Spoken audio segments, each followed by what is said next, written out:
Nananawagan po ako. Sana po may makatulong po sa akin sa ito.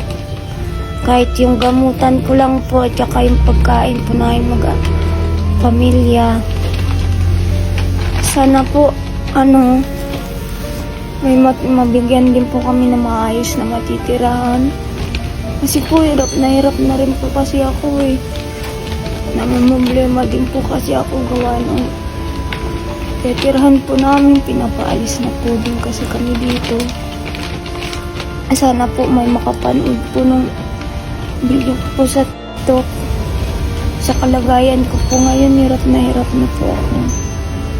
Hindi po ako nakakakilos ng ayos.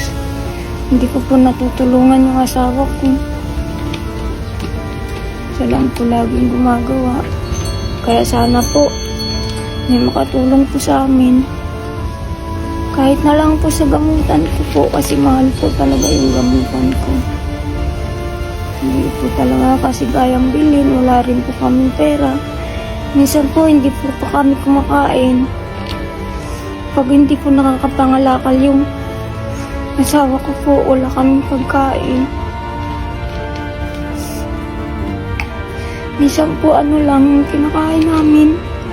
Pinapakain na lang po namin yung mga bata ng noodles. Para makaraos lang po. Wala naman po kami kasing sapat na pambiling pagkain. Ang gaya ngayon po, yung puhunan po namin, binili po ng materialis ng bahay po namin kasi pinapalis na po kami dito. Ayun lang po.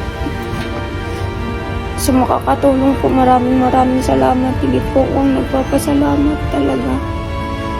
Kahit kay Chris TV po, sa pagsama niya po sa akin, nagpapasalamat po ako. Sana po may higit po makatulong sila sa maraming kagaya ko po na nangangailangan din po. Ayun po.